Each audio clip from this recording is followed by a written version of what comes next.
안녕하십니까. 전국의 유튜브 독자 여러분, 아프리카TV 시청자 여러분, 매주 토요일 여러분과 미제 사건 관련 컨텐츠를 진행하는 토요사건 팩트의 김원입니다. 오늘 여러분과 함께 진행하게 될 이야기는 제목 밀실의 방입니다. 이 안에서 어떤 일이 발생했고, 그리고 이 안에 남아있는 증거가 무엇인지, 그리고 그 흔적이 무엇인지를 함께 찾으면서 범인의 모습에 대해 조금 더 가깝게 들어가 보고자 합니다. 일단 여러분에게 첫 번째 섹션으로 소개해드릴 내용은 바로 사건 신고와 관련된 부분입니다. 사건 신고는 2012년 4월 3일, 모임이 있고 난 직후였던 4월 4일 넘어갈 때 새벽에 신고 접수가 들어오게 됩니다. 한 남성에게 전화가 왔는데 지금 자기 눈앞에 사람이 죽어있다, 2명이다, 빨리 와달라, 피를 엄청나게 흘리고 있다 라고 이야기를 합니다. 현장에 출동했던 119 대원과 그리고 경찰은 현장 상황을 보고 매우 처참하다는 걸 느끼게 됩니다. 들어가는 현관 입구, 무언가 피비린내가 진동하기 시작했으며 어두운 방을 비추는 하나의 빛, 복도 같은 데는 이렇게 보시는 바와 같이 혈액들이 떨어져 있고 누군가의 발자국 같은 것도 있었습니다. 그리고 그 안을 들여다봤을 땐 이미 누군가는 사망해 있는 상황. 총 2명의 사람이 있었습니다. 그중 가장 왼쪽에 있는 시트 위에 쓰러져 있는 한 남성은 이미 사망한 상태. 그리고 술상에 가깝게 엎드려 있는 이 한 남자. 이 남자는 살아 있었습니다. 정말 누가 봐도 죽었겠구나 라고 생각이 들었던 상황인데도 불구하고 살아 있었던 거죠. 어쩌면 이 사건의 유일한 목격자일 수도 있습니다. 그렇게 한 구의 시신을 수습하고 한 명의 생존자는 바로 병원으로 보냈던 거죠. 그 이후에 경찰분들은 사건 현장 내부를 조심스럽게 살펴보기 시작을 하게 됩니다. 근데 사건 현장 주변을 물어보기 이전에 앞서서 혹시 이 정도 사건이면 어떤 사람들이 듣지 않았을까? 바로 이곳이 아파트였기 때문입니다. 옆집의 초인종을 조심히 누르고 옆집에 계신 할아버지께 여쭤봅니다. 혹시 이상한 소리 들으시지 않았나요? 그 질문 할아버지는 내가 TV 드라마 한 10시에서 11시 사이 하는 드라마를 보고 있었는데 중간에 으악이라는 소리가 너무 크게 났었다. 처음에 그냥 다툼이 있나라고 생각했는데 왜요? 라고 물어봤죠. 그게 바로 옆에서 사고가 발생한 시간이다 라고 추측이 되는 시간입니다. 사건 현장을 정밀 감식을 시작을 해봤는데 가장 눈에 띄었던 건 바로 술상입니다.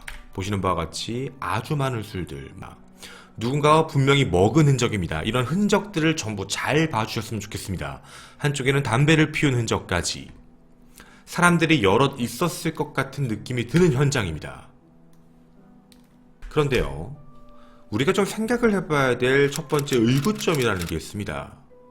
분명 방은 닫혀 있었다. 외부의 침입 흔적이라고 볼 수 있는 상황은 없다. 근데 딱 2명만 확인됐다. 한 명은 사망, 한 명은 이제 어떻게 보면 의식을 거의 잃은 상태. 근데 그런 것 치고는 술병이 너무 많았던 겁니다. 이들이 이걸 다 마셨나? 정말 다 마셨다면 거의 인사불성 될 수 있을 상태까지 혹은 그 이상일 수도 있는데, 그리고 안에 먹은 안주의 양도 매우 많습니다. 과연 이 둘만 이렇게 먹었을 수 있을까에 대한 첫 번째 의구점이 들었죠. 자, 그리고 그 이외에 부검 감정서가 나타나게 됩니다. 여기에 적혀있는 내용은 이렇게 되어 있습니다. 사망한 남자가 어떤 모습을 띠고 있었냐면 얼굴과 머리 쪽에 어떤 둔기 같은 걸로 80여 차례 가격을 당했다. 더불어 방어흔까지 확인이 되는데 방어흔 때문에 손가락 3군데가 부러졌다 라고 적혀 있습니다. 그리고 약 80군데의 집중 타격을 당했는데 그게 대부분 머리였고요. 머리의 오른쪽 뒤통수 부분, 특히 이 귀 쪽과 관련된 부분이었다는 겁니다. 근데요, 이걸 조금 우리가 범죄심리를 전공하시는 분들에게 여쭤보면 조금 이런 얘기를 합니다. 지금 이 시신의 모습에서 2가지 패턴이 보인다. 뭐냐면 머리와 얼굴 쪽에 80여 차례의 가격을 당했는데 방어은이 있었다라는 이야기가 어떤 이야기일까요? 방어를 했다는 건 의식이 있었다는 겁니다. 즉 살아있는 상태에서 막으려고 했는데도 때렸다는 얘기죠. 그러면 80여 차례 가격이 있는 동안 일부에는 생존해 있었다라고 보여지는데 머리에 뒤통수, 오른쪽 뒤통수 쪽 이쪽을 계속해서 집중 타격을 당했는데도 가만히 있었다는 게 이상하다는 겁니다. 그러면 이 상처만으로 봤을 땐 살아있는 상태에서 쓰러뜨리기 위한 방식으로 공격을 가한 뒤 사람이 쓰러져서 사망할 때까지 계속해서 머리를 때렸다는 겁니다. 그러면 범인의 모습을 봤을 땐 굉장히 분노 폭발형, 원한 치정 이런 문제가 꼈을 가능성, 돈 금품이라고 보기는 조금 애매했습니다. 물론 이런 걸 일반화하면 안 되지만 여기가 임대 아파트이며 노인이시고 더불어 기초생활수급자였기 때문에 돈이 많은 상태가 아닙니다. 금품을 들었다고 보기는 어렵고 분명 원한과 분노 촉발이 이 안에서 있었다라고 보여집니다. 그럼 누가 때렸을까요? 사건 현장에 한 명의 부상자도 있었습니다. 생존자죠. 근데 이 사람은 얼굴과 머리 등 총 17차례를 둔기로 가격을 당했습니다. 더불어 얼굴이 조금 찢어진 데가 많아서 피가 조금 많이 나왔던 상황. 그러니까 피만 많이 나왔던 거죠. 만약 그대로 뒀으면 과다출혈, 쇼크사로 사망할 가능성이 있는 상황이었습니다. 즉 의식은 있었던 겁니다. 자, 그러면 여러분이 보시는 이 사건 현장은 밀실입니다. 어떤 느낌이 드시나요? 범인은 누굴까요? 우리가 생각할 수 있는 경우의 수는 딱 한 가지입니다.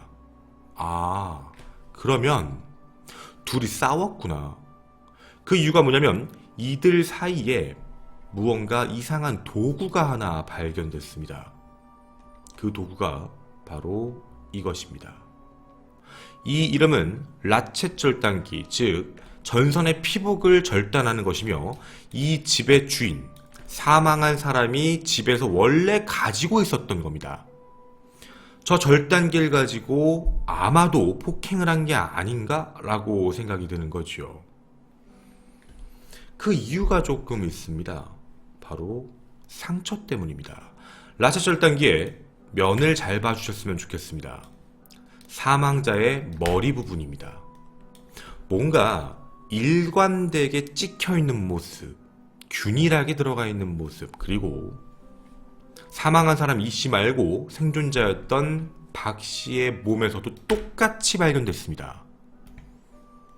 아까 말 보여드렸던 도구와 같은 자국인 거죠. 경찰은 박씨가 깨어나기만을 기다리게 됩니다. 그리고 박씨는 깨어납니다. 이제 이 사건의 모든 진실을 알 수 있는 상황이 된 거죠. 당신이 범인인지 아닌지 말입니다. 박 씨에게 경찰은 이런 질문을 던집니다. 처음에 사건 현장에 누가 있었느냐, 그리고 누가 너를 때렸냐, 그리고 사망한 사람을 누가 때렸느냐 라는 질문에 모릅니다 라고 대답을 합니다. 그럼 당신이 왜 이 병원에 있는 것 같느냐 라는 질문에 사실 제가 계단에서 넘어져서 다쳤습니다. 자신이 다쳐서 넘어진 이유를 계단이라고 진술을 합니다. 이 내용 때문에 경찰분들은 아파트를 수색하게 됩니다. 사건이 발생한 아파트는 임대아파트이며 현장이 2층이었거든요.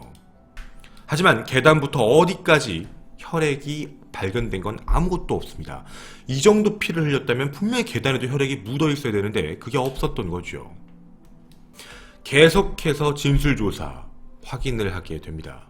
내가 그날 사망자였던 집주인 이 씨의 집에 간 건 맞는데 누구랑 뭐 했는지도 기억도 안 나고 난 술만 먹고 엘리베이터로 가려고 했다가 집에 가서 잠잤어. 또 진술을 번복합니다. 엘리베이터를 탔다, 집에 갔다. 수사 담당자의 입장에서도 아니 이 사람이 진술을 제대로 해줘야 뭐가 해결이 되는데 다 기억이 안 난다. 말은 계속 바꾼다. 뭔가 이상했던 겁니다. 그렇게 경찰은 조금씩 수사에 대한 방향성을 넓혀가기 시작을 합니다. 근데 좀 특이한 점이 하나 발견됩니다. 박 씨의 옷에서 이 씨의 피가 단 한 방울도 나오지가 않습니다.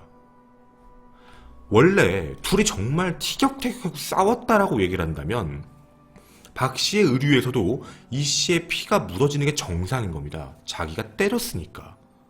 근데 박 씨의 몸에서 어디에서도 이 씨의 혈액은 묻지 않았다. 그러면 순서가 조금 달라지는 상황이 되는 거죠. 왜 이런 일이? 그럼 박 씨가 때린 게 아니라는 얘기인데 제3자 누군가가 있었다는 겁니다. 그리고 여기서 중요한 포인트는 순서가 나옵니다. 자, 예를 들어서 이 씨를 먼저 폭행합니다. 이 씨를 폭행해서 사망에 일으키고 난 뒤에 그 이후 여기는 박 씨를 때렸다와 박 씨를 먼저 폭행을 하고 쓰러뜨려 놓은 상태에서 그 이후에 이 씨를 때렸다. 상황이 달라집니다. 다 추측하실 수 있겠죠. 피가 묻는 수준이 다를 겁니다. 그러면 우리가 여기서 추측할 수 있는 건 이 씨는 먼저 구타를 당했을 가능성이 매우 높고 이 안에서 모든 방안에 혈액을 뿌리게 됐고 그렇게 이 장소에 먼저 쓰러졌으며 뒤에 벽에도 피가 흩뿌려진 게 보이실 겁니다. 그 이후 박 씨를 끌고 들어와서 폭행을 했고 박 씨는 그렇게 저 장소에만 쓰러진 것, 그래서 어떠한 혈액도 묻지 않았다고 보여지는 게 맞습니다. 누가 봐도 이 안에는 제3자의 흔적만이 확인이 됩니다. 자, 정말 제3자가 있었을까요? 경찰은 옆집 분에게 다시 한번, 그리고 동네 주민에게도 다시 한번 물어봅니다. 임대아파트고 할아버지분들께서도 모여 살다 보니 서로 적적하신 분들끼리 모여 이 안에서 매일 고스톱을 쳤다고 합니다. 그 멤버가 총 5명. 그 5명 안에는 피해자, 그리고 그 이후의 사람까지 다 포함 중입니다. 이제 이들을 조사해야 합니다. 총 5명의 남자. 이제 CCTV까지 모두 확인을 해봐야 될 상황이 됐죠. 이 집을 당일 들락거린 사람들입니다. 그렇게 경찰은 진술에 대한 부분, CCTV에 대한 부분으로 모든 조사를 시작을 합니다. 그런데 한 분은 심장마비로 사망, 한 명은 정신병원에 입원, 그리고 유일한 현장에 있던 생존자였던 박 씨는 몸이 다 나았을 때쯤 약 20일에서 25일 뒤 간경화로 갑작스럽게 사망합니다. 이 장소에서 현재까지 멀쩡하게 살아있다라고 얘기하는 사람 딱 둘밖에 안 남습니다. 자, 그럼 우린 이제 이때 당시의 현장을 조금 더 자세하게 확인해 봐야 될 필요가 있겠습니다. 현장 당일 4월 3일입니다. 새벽 신고가 4월 4일이었으니 2012년 4월 3일 이 멤버 먼저 아파트 문을 두들렸던 사람들이 존재합니다. 그들의 CCTV의 영상 속의 화면을 확인해보면 처음에 아무렇지 않게 그곳으로 들어가는 모습들이 확인됩니다. 2012년 4월 3일 오후 2시 31분 2명이 방문합니다. 그로부터 약 4분 뒤 또다시 2명이 방문을 합니다. 굉장히 비슷한 연령의 노인분들이고 편한 옷차림입니다. 더불어 2012년 4월 3일 오후 3시 46분 약 1시간 정도가 지나 누군가가 또 한 분이 그 자리를 들어가게 됩니다. 그 사이에 나오는 사람 들어오는 사람 계속해서 바뀌고 있거든요. 그리고 이 집에 가장 마지막에 참석한 한 남자가 확인이 됩니다. 그 남자가 바로 이 사건의 유일한 생존자였던 박 씨입니다. 박 씨가 마지막으로 들어가는 게 확인됩니다. 저녁입니다. 자, 그러면 이제 집안에 어떤 일이 있었던 건지 하나씩 확인해 보도록 하겠습니다. 당시에 처음에 신씨라고 불렸던 사람, 신씨와 다른 두 사람이 먼저 집에 갑니다. 신씨, 황씨.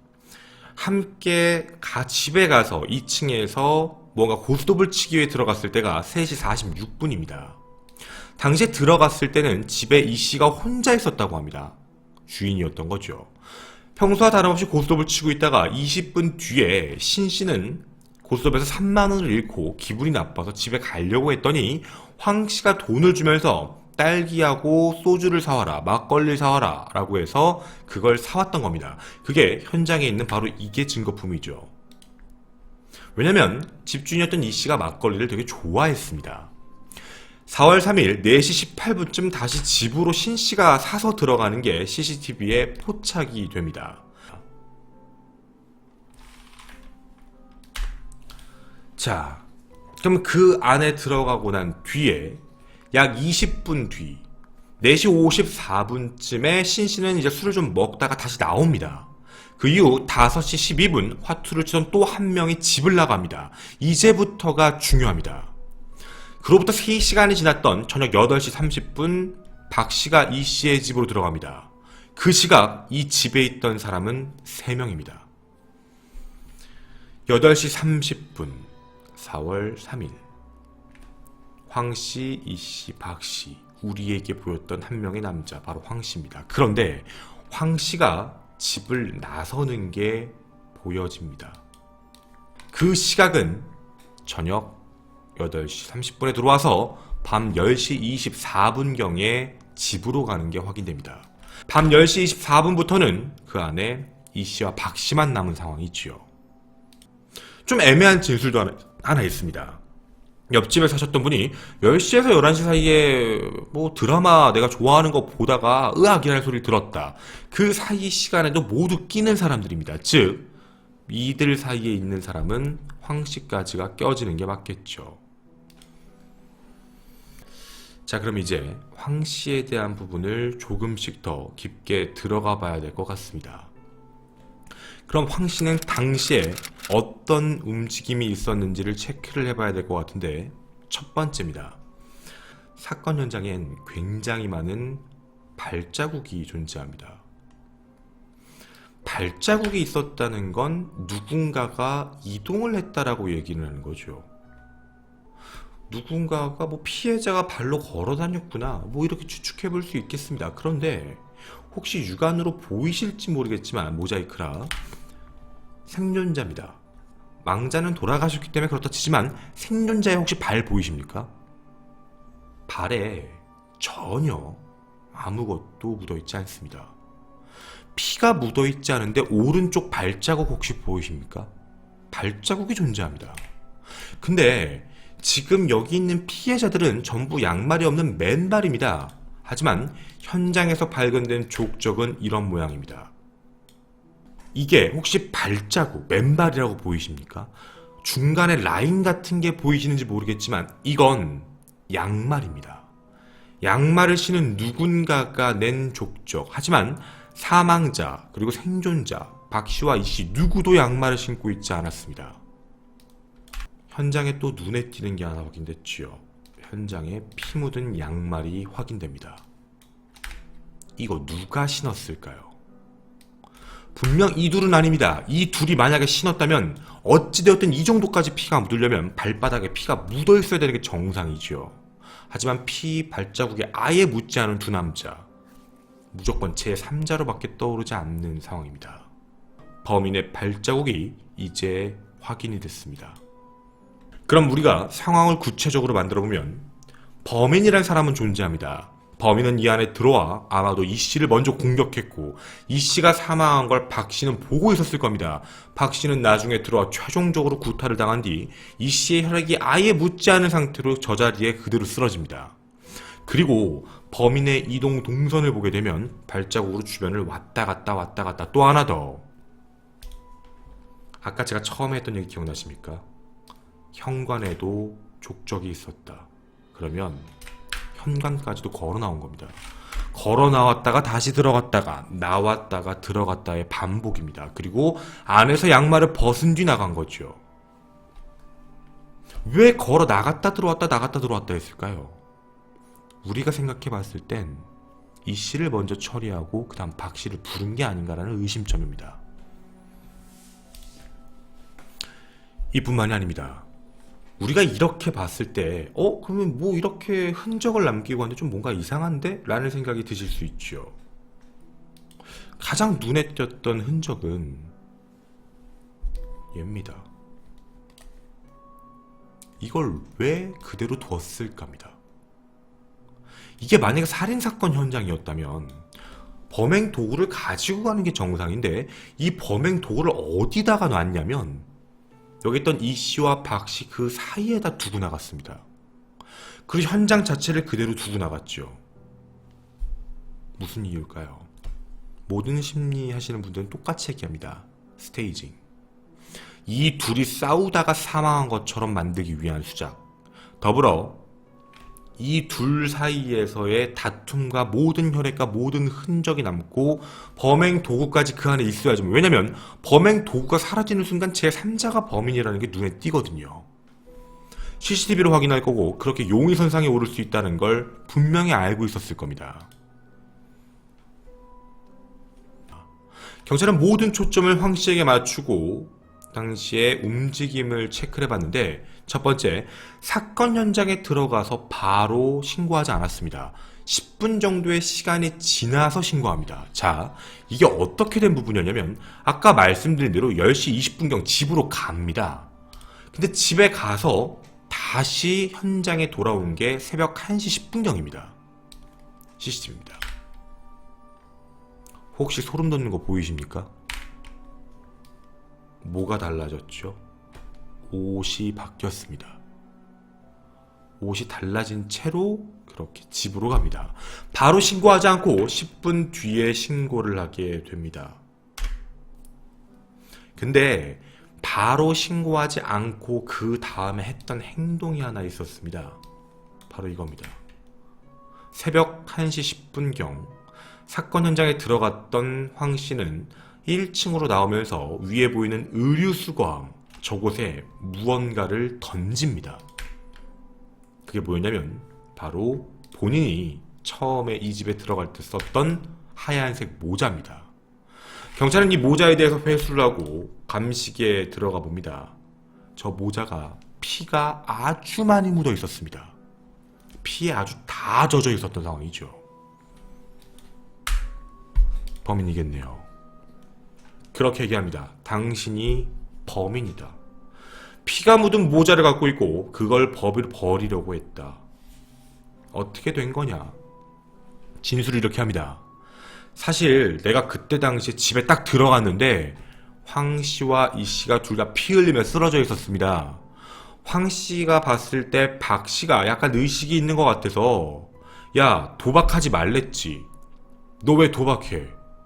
라고 얘기하며 화가 나서 그 사람의 멱살을 잡고 얼굴을 주먹으로 한 대 때렸다 라고 이야기합니다. 그리고 그 사람을 일으켜 세우려고 하다가 내가 썼던 모자가 떨어졌고 그 모자가 바닥에 묻으면서 피가 흥건해졌다. 그걸 들킬까봐 두려워서 나는 그 모자를 버린 것이다 라고 진술을 합니다. 여러분은 상식적으로 말이 됩니까? 사건 현장에서 피가 흥건한 그 장소 안에서 피 흘려 쓰러진 사람을 일으켜 세워서 왜 도박했냐고 얘기하며 주먹으로 얼굴을 때렸다고 얘기하는 건 누구도 납득하기 힘든 말입니다. 하지만 결정적 증거가 아무것도 안 나왔던 거죠. 끝까지 모르쇠로 얘기합니다. 나는 그냥 그랬다. 이렇게 넘어가면 절대로 증거가 나오지 않은 상황이라 증거 불충분으로 풀려날 걸 알고 있었다 밖에 생각되지 않는 겁니다. 경찰은 그렇게 황 씨를 유력 용의자로 보고 수색영장을 발부하다 집을 수색합니다. 집에 세탁기 위에 살짝 혈흔 같은 거 묻어있는 게 혹시 보이십니까? 빨간 겁니다. 피가 묻어 있습니다. 그리고 그 안에 옷들이 확인됩니다. 그리고 그 옷에 피가 묻어 있습니다. 이 피는 이 씨와 박 씨의 피가 다 묻어 있었습니다. 이거 뭐야? 아니 그냥 그때 갔을 때 묻은 옷이에요. 묻어서 그런 거라니까? 난 내가 한 거 아니에요. 묻은 것 뿐입니다. 그리고 집 앞에 있는 쓰레기장에 슬리퍼를 버린 것까지 확인됩니다. 저 슬리퍼 안에 휴지 조각, 저게 바로 피해자들의 혈흔입니다. 아, 그것도 피가 묻어서 나 범인으로 오해받을까봐 버렸어요. 겁나서요. 사건 현장에 있었다라는 건 입증이 되는 상황입니다. 그런데 이 모든 혈액을 접촉근이라고 주장합니다. 그 안에 있으니까 묻을 수밖에 없는 것. 근데 이게 정말일까요? 그가 얘기한 부분에서 혹시 거짓말이 있지 않을까요? 첫 번째, 그의 의류. 바지에 남아있는 오른쪽 무릎에만 남아있는 이상한 피. 어떻게 하면 오른쪽에만 피가 묻을까? 무릎을 꿇어야지요. 무릎을 꿇고 뭘 할까요? 사람을 일으켜 세웠다? 그럴 수 있습니다. 그런데 이 사람 소매까지 해서 이런 게 확인됩니다. 피해자 E씨의 신체 조직입니다. 즉 도구를 쓰면서 살점이 떨어졌고 그게 묻은 거죠. 과학수사 결과로 밝혀집니다. 이렇게만 얘기해도 그럼 과연 빠져나갈 구멍이 있었을까요? 여러분 혹시 기억나십니까? 그는 거짓말을 했습니다. 이게 완벽한 형태죠. 뭐 눈에 띄시지 않습니까? 사건 현장에 다시 갈 때의 모습입니다. 혹시 여러분의 눈에 뭐가 보이십니까? 모자. 모자의 색깔이 다릅니다. 자기가 버렸다고 주장하는 모자는 흰색입니다. 근데 그 흰색 모자가 이 사람이 밤 10시 20분경 나올 때는 없었습니다. 그러면 사건 현장에 그 모자는 떨어져 있었던 거죠. 그 다시 모자를 써서 들어간 겁니다. 사람들은 그렇게 얘기합니다. 이거 100%네. 근데 이 남자는 다시 한번 진술을 이렇게 얘기합니다. 그러니까 그때 떨어져 있던 모자를 버린 거라고요. 내가 10시쯤에. 근데 문제는 10시쯤에 이 사람들은 살아있었어야 됩니다. 자신이 얘기한 진술에 모순점이 생기는 거죠. 10시 20분경 나올 때 그 사람들은 살아있었어야 되는데 이 남자의 진술대로면 그 남자들은 죽어있어야 된다는 것. 근데 이렇게 얘기합니다. 아니지. 피가 묻은 거라니까요. 나는 모자를 거기에 그냥 둔 건데. 진술 번복이죠. 나는 거기 있지 않았어요. 지들끼리 싸우다가 모자에 뭐 그렇게 됐나 보지. 진술 번복입니다. 하지만 경찰은 과학수사의 결과를 다시 한번 들이밉니다. 첫 번째, 족적. 황 씨의 발자국과 현장에 남아있는 피의 발자국이 똑같다. 두 번째, 양말에 묻어있는 DNA가 황 씨의 것이다. 그리고 세 번째입니다. 모자. 모자가 피가 많이 묻어있는데 그걸로 끝난 게 아닙니다. 비사는이 존재합니다. 혹시 여러분 비사는 아십니까? 어떻게 보시면 되냐면 물을 올려놓고 손가락으로 딱 쳐보셨을 때 튀는 물, 그게 피라고 생각하시면 됩니다. 어딘가에서 고여있는 데를 땅 치게 되면 피가 튀게 됩니다. 점의 형태겠지요. 만약에 쓰러진 사람을 그냥 일으켜 세운다고 얘기하면 비사는이 머리에 튈 이유가 전혀 없습니다. 그런데 모자에 비사는이 나오게 됩니다. 이렇게 경찰들은 이 모든 수사자를 바탕으로 황 씨를 기소합니다. 살인. 한 명의 남자를 살인, 한 명의 남자는 어떻게 보면 살인에 대한 다 직전까지 간 거예요. 살인 미수 혐의입니다. 근데 이 부분이 일부만 인정이 됩니다. 법의 망에선 말이죠. 여러분들 보실 땐 징역 몇 년이 나오는 게 정상이라고 보여집니까?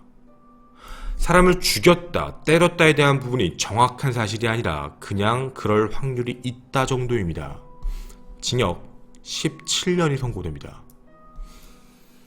물론 나이가 조금 있기 때문에 그 정도면 거의 종신형 아니냐라고 생각하실 수도 있겠지만, 하지만 우리가 느껴지는 의구점은 분명 이 남자는 그 안에서 사건 발생을 일으켰습니다.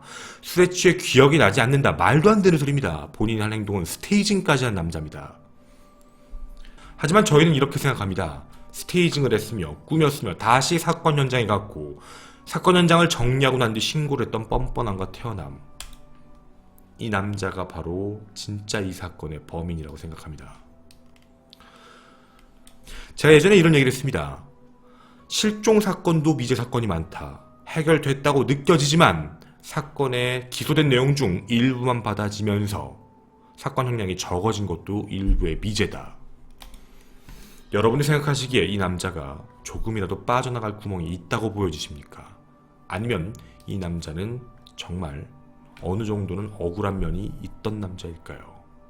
저는 토요 사건 팩트의 김원이었습니다. 감사합니다.